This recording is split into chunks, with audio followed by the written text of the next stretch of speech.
December 7th, 1941. Pearl Harbor, Oahu, territory of Hawaii. The battleship USS West Virginia takes 2 aerial torpedoes in the first minute of the attack, then 5 more in quick succession. She settles onto the harbor bottom in 40 feet of mud, her superstructure still above water, fire burning on the oil slick around her.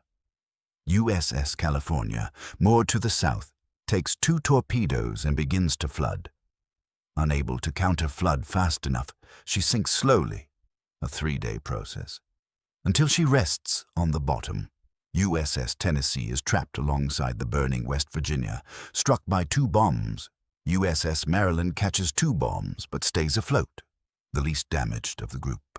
USS Pennsylvania, dry-docked for repairs when the attack begins, takes a bomb hit while she sits on blocks, unable to maneuver, unable to fight back. 5 battleships. In less than 2 hours, all of them sunk or put out of action in a single harbor. It is nearly 3 years before they are all back in the Pacific. 3 years of salvage work, of dry docks, of reconstruction yards in Puget Sound and Bremerton. Hulls cut open and replated. Superstructures torn down and rebuilt from the keel up. New fire control systems, new radar installations. In some cases, West Virginia, California, Tennessee. What emerges from the yards is barely the same ship. Same hull number, entirely different weapon. October 25th, 1944. The Philippine Sea. Surigao Strait. A line of American battleships waits in the dark across the northern exit of a narrow Philippine waterway. Their radar dishes turn slowly in the night air. Their main batteries are trained south, toward the sound of distant gunfire. They are waiting. West Virginia is there. California is there. Tennessee is there. Maryland is there. Pennsylvania is there. The ships Japan tried to kill at Pearl Harbor are now the last thing standing between a Japanese battle force and the beaches of Leyte. What happens before dawn will close a circle that opened on a Sunday morning 3 years and 4,000 miles away. By the summer of 1944, Japan's situation is irreversible.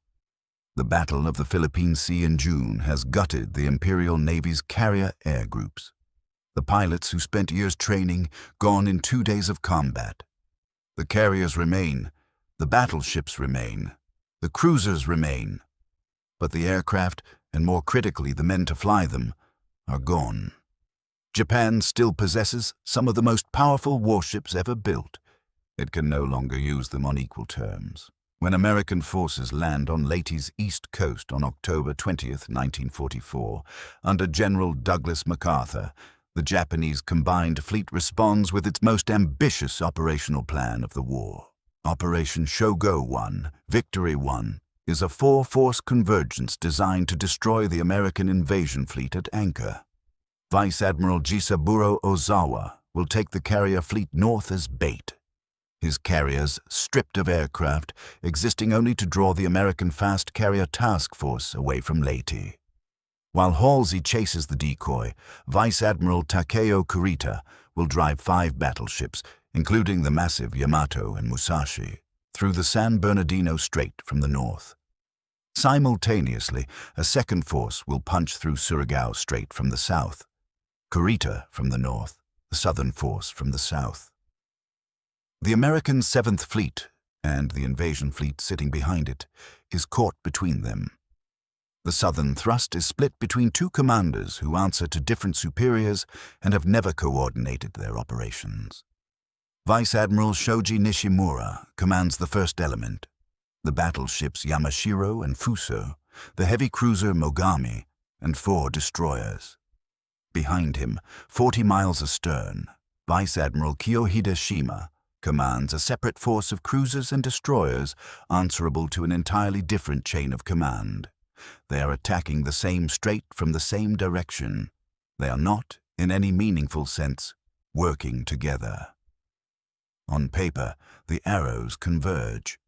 The flaw is buried in the organizational structure, and by the time it surfaces, it will be too late for everyone. Vice Admiral Shoji Nishimura is 54 years old when he sails toward Surigao Strait. He was born in Akita Prefecture in 1889, graduated 21st in his class of 148 from the Imperial Japanese Naval Academy, and has spent 30 years rising through the ranks of a navy now fighting for its survival. He is not young. He is not under any illusions. He commanded destroyers in the invasion of the Philippines and the Dutch East Indies. He commanded cruisers in the grinding Guadalcanal campaign. Costly months in the dark waters of the Solomons, taking losses, pressing on. Those who served with him describe a man of lion-like fury in battle, a man who carries out orders whatever the personal cost, who treats commands not as guidelines but as obligations. His son, Teiji Nishimura, was a naval aviator. He was killed in the Philippine campaign, in the same waters his father is now sailing back into. Nishimura has already questioned the feasibility of this plan before leaving port. The strait is narrow. The American forces are waiting. The timing with Kurita's northern thrust has too many variables. He says as much. Combined Fleet listens and issues the orders anyway. He will go. At 2013 on October 24th, with his force steaming northeast through the Mindanao Sea, Nishimura sends a telegram to Admiral Toyoda at Combined Fleet Headquarters. It is my plan to charge into Leyte Gulf to reach a point off Dulag at 400 hours on the 25th. No request for reconsideration. No qualifier, a time, a position, and a declaration of intent. He will be where he says he will be, at the time he said he would be there, doing what he said he would do. This is the code he has lived inside for 30 years. This is the code he will follow to the bottom of the strait. Rear Admiral Jesse Bartlett, Oldendorf, graduated 141st in his class of 174 from the Naval Academy in 1909. An undistinguished academic record. What it obscures. In early 1942, a panel of senior Navy officers convened in secret by President Roosevelt assessed him as one of the 40 most competent flag officers in the service. He graduated near the bottom of his class. The Navy's best judges put him near the top of his profession. He is 57 years old, heavy-set, deliberate, a Californian. He has commanded a presidential cruiser, fought amphibious bombardments in the Marshalls, the Palaus, the Marianas. He knows how to mass firepower in confined waters. Between 1935 and 1937, Oldendorf served as executive officer of USS West Virginia. He commands the battle line that includes West Virginia tonight. The ship he once served on, raised from the bottom of Pearl Harbor, will fight under his flag. He says nothing about it. He has other things to do. The geography of Surigao Strait does most of his work for him. The waterway is narrow, a funnel pointing north into Leyte Gulf. Any force moving northward through it must move in column. One ship behind another, bow pointing toward whatever waits at the exit. They cannot spread out. They cannot maneuver for flanking position. They must come through the funnel, and whatever is waiting at the top can fire at their sides with full broadsides, while they can only answer with their forward guns. Oldendorf arranges his forces in layers, south to north. 39 motor torpedo boats patrol the southern approaches. They will find the Japanese and report. Behind them, destroyer squadrons wait on the eastern and western flanks, ready to attack from both sides with torpedoes. At the northern end, his cruisers sit on the flanks, and strung in a line across the very top of the strait. 6 battleships with 48 guns, trained south. One problem, his battleships have been on shore, bombardment duty. Their magazines are stocked with high-explosive rounds designed for hitting beaches. When the order comes at 15:13 to prepare for a night surface action, Oldendorf's flagship USS Louisville is alongside an ammunition ship, taking on rounds. He goes into the most famous battleship duel in American naval history, with too many of the wrong shells. He will manage. West Virginia California, and Tennessee carry the Mark 8 fire control radar, a system that can lock onto a ship in total darkness at extreme range and direct the main battery with precision. Yamashiro has radar too. Japanese systems cover air search, early warning, surface search, but they are poorly integrated. She has no combat information center, no central facility to process radar observations and translate them into firing solutions. In the darkness of a narrow strait, Nishimura will be fighting by instinct and observation while Oldendorf watches him on screens. Later, when asked about his tactical philosophy, Oldendorf is concise. My theory was that of the old-time gambler. Never give a sucker a chance. Nishimura's force departs Brunei at 1500 on October 22nd. 7 ships, Yamashiro, Fuso, Mogami, and 4 destroyers. They steam east through the Sulu Sea, then northeast into the Mindanao Sea, then toward the southern entrance to Surigao Strait. 2 days of open water. At 9:08 on the morning of October 24th, 27 American aircraft find them, Avengers and Helldivers off the carrier Enterprise. They score no torpedo hits but strafe and bomb the column. 20 men on Yamashiro are killed. A near miss floods the starboard bilge and lists the ship nearly 15 degrees before counter-flooding brings her back.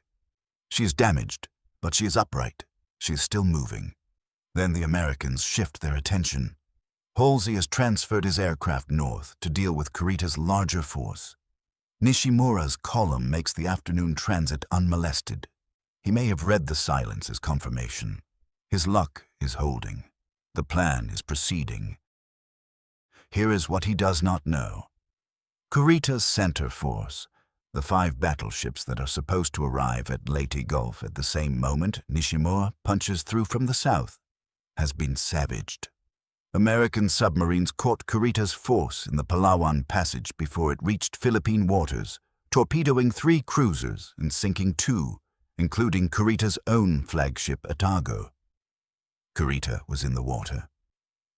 Then, in the Sibuyan Sea on October the 24th, American carrier aircraft found his force and spent the day attacking it. The battleship Musashi, the largest warship Japan has ever built, absorbed nearly 20 torpedo hits and 19 bombs. She is dying. By late afternoon, Kurita has temporarily reversed course. The hammer Nishimura is sailing to complement has been broken. The coordinated pincer is already failing. Nishimura maintains radio silence and keeps his planned speed. He has sent his 2013 telegram. He is the anvil. He does not know the hammer is gone. At 22:36, the PT boats find him.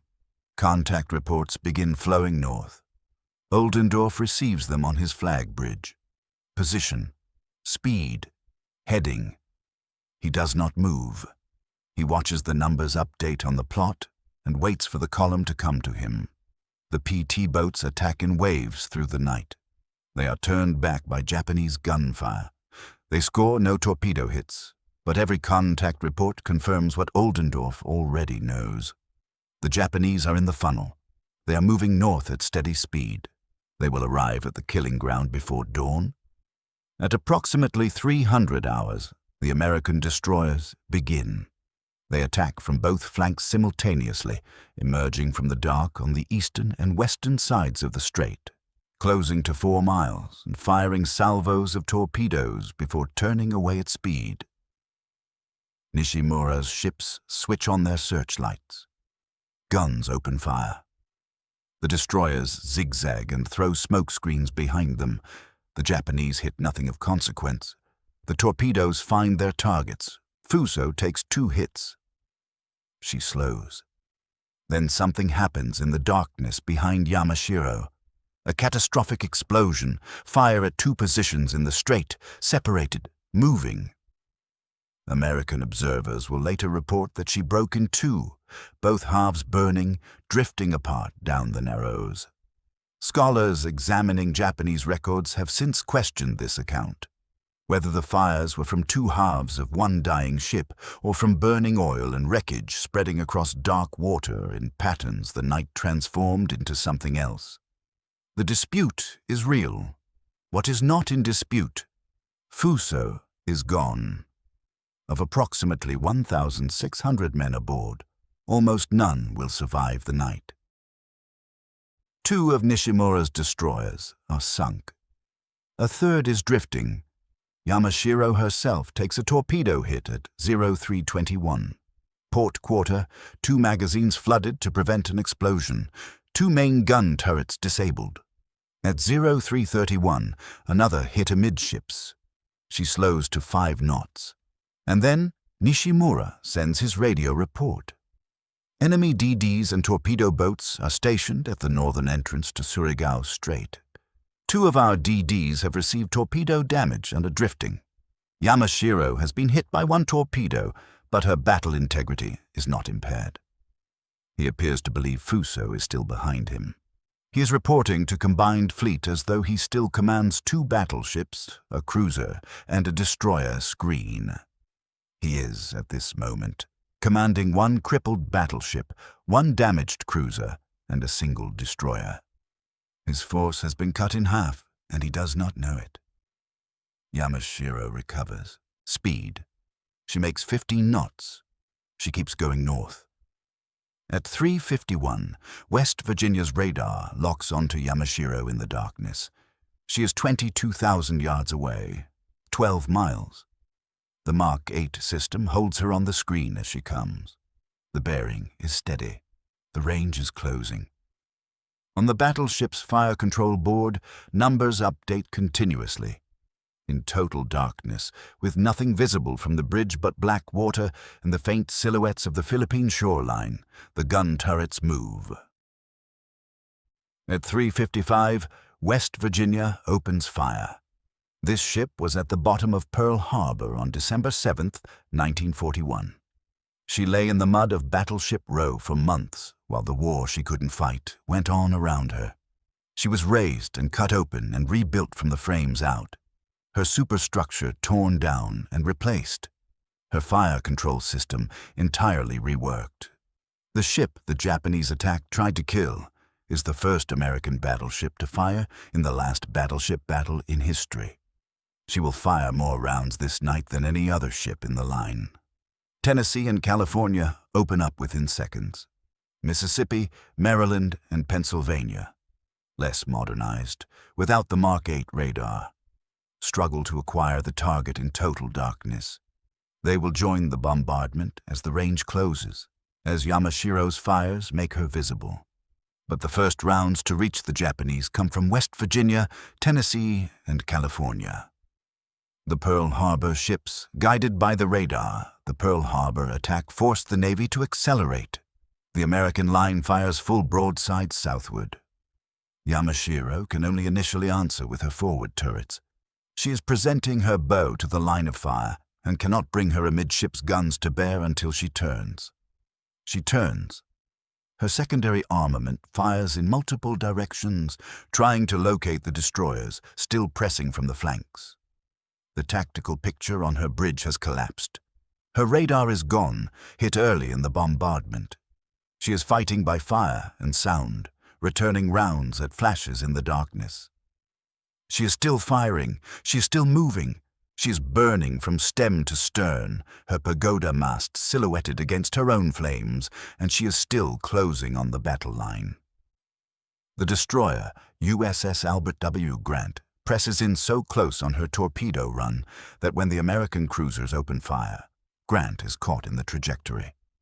Japanese shells and American shells strike her simultaneously. She takes heavy damage. She does not sink.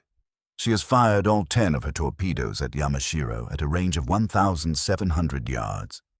Torpedoes reach Yamashiro throughout the barrage. One from the destroyer, Bennion strikes her port quarter. She lists another torpedo, then another. At 4:09, Nishimura sends his last transmission to Kurita. We proceed till totally annihilated. At 4:15, her captain gives the order to abandon ship. Nishimura does not leave the conning tower. Neither does Captain Shinoda. The ship capsizes within 5 minutes, rolling to 45 degrees and continuing over. She sinks stern first. Radar returns on American screens show her disappearing between 4:19 and 4:21. Of approximately 1,636 officers and men aboard, 10 will return to Japan. Mogami is burning and drifting. The destroyer Shigur, the last surviving vessel of Nishimura's original column, turns south and runs. 40 miles astern, Vice Admiral Shima's force steams north through the debris field. Burning oil on the water, the hulks of ships already dead. Shima launches torpedoes at shapes in the darkness, what his lookouts identify as enemy vessels. They are the burning wrecks of Nishimura's own fleet. Then Shima's flagship Nachi encounters the heavy cruiser Mogami, still drifting, still smoldering, moving slowly south. Nachi's captain orders a turn to clear her. Mogami is moving. At 4:30, the two heavy cruisers collide in the dark. Nachi's stern is badly damaged, her speed reduced. Shima reverses course. He withdraws south through the strait, passing the wreckage of everything Nishimura had. He does not stop. When dawn comes to Surigao Strait on October 25, 1944, the battle is over. American casualties. The destroyer Albert W. Grant damaged. Several PT boats hit, losses counted in the dozens. Japanese casualties. Thousands. The exact number was never precisely established. Of the roughly 3,200 men who served aboard Fuso and Yamashiro, fewer than 20 returned to Japan. By November 5th, of the entire southern force that had entered the strait, only the heavy cruiser Ashigara and 5 destroyers remained afloat. The American battle line turned north. Oldendorf's guns were barely cooled. His ammunition bins were depleted. The armor-piercing shells he'd scrambled to load in the final hours, mixed with the high-explosive rounds he'd never intended to use against warships. He was ordered toward Samar, where Kurita's center force had passed through an unguarded San Bernardino Strait and fallen on a small force of escort carriers and destroyers in what would become one of the war's most desperate engagements. Oldendorf moved. Kurita turned away before he arrived. The crisis passed. The Battle of Leyte Gulf, the largest naval battle in history, closed with American control of Philippine waters confirmed. In 2017, the research vessel Petrel, funded by Paul Allen, found Yamashiro at the bottom of Surigao Strait. She lies upside down, largely intact, the bow section folded over the hull, broken into multiple segments where internal explosions and torpedo damage tore through her at the end. The site is designated a war grave. In Japan, annual memorials are held for the crew. The ships that sank her are gone too. West Virginia was decommissioned in 1947. California in 1947. Tennessee in 1947. Maryland in 1947. Pennsylvania lasted until 1948, surviving a nuclear test at Bikini Atoll before being scuttled in Hawaiian waters. Their steel was recycled into the peacetime economy. None of them fired another shot in anger after that October night. Yamashiro and Fuso were the last battleships ever sunk by other battleships in combat. The age that produced all of them, the dreadnoughts, the armored turrets turning in the dark, the fire control directors and the great gun lines, ended in this strait before dawn, while most of the world slept. It ended with 5 ships that should have stayed at the bottom of a Hawaiian harbor. Ships that were pulled from the mud and rebuilt and sent back across the Pacific, closing a line that Japan had opened 3 years earlier.